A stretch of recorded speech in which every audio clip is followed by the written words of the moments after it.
Why do people who were so in love with each other suddenly get divorced? Now, I need to hold your hands while I say this. Love is not enough. I know you're madly in love with that girl. I know you're madly in love with that guy. But the truth is that love is not enough. This might sound very unusual to you. It might sound unromantic to you, but that's the truth.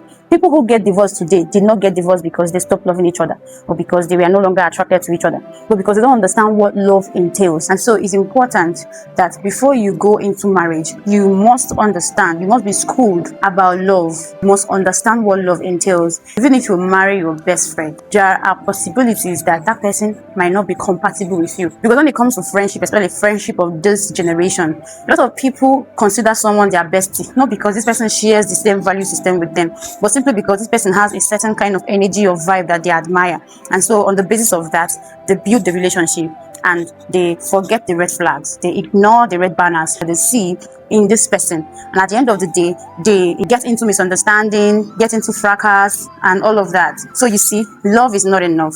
Vibe is not enough. Energy is not enough. It's important that you understand what makes marriage work is not just love. What makes marriage to work is what we call compatibility. What I mean by compatibility is that the two of you share the same value systems. Compatibility is not the two of you liking the same movie.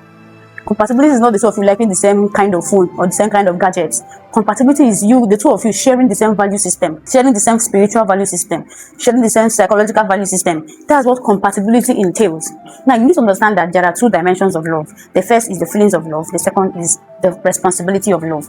Now, the feelings of love is very intense. It is the dopamine in your system reacting, the butterflies in your tummy reacting. When you see his call, your heart skips a beat. You can't wait to exchange intimacy and all of that. It's very beautiful. It's very beautiful. But that alone cannot sustain marriage. It cannot sustain a relationship. It is not stable. It is very, very unstable. Feelings fade.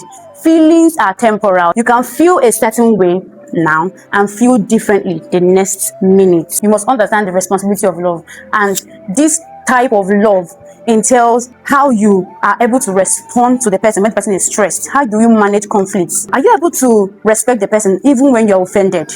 Are you able to keep boundaries in that marriage? The Bible says, can two work together except they be in agreement? Are you able to agree with something with that person that you call your spouse? That's where the responsibility of love comes in, where the both of you are ready to satisfy each other's emotional needs. You know each other's emotional language and you speak it effortlessly. That's what we mean by the responsibility of love. Are you able to foot the bills when the bills come? How are you able to manage financial stress, financial pressure? How do you come through for the person's down moment? That's what we call the responsibility of love.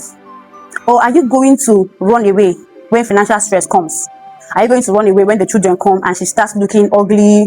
Pregnancy has done so much in her and you can no longer bear it anymore because her breast is now sagging, her skin is now saggy. You are no longer attracted to her because of the stretch marks on her stomach and all of that.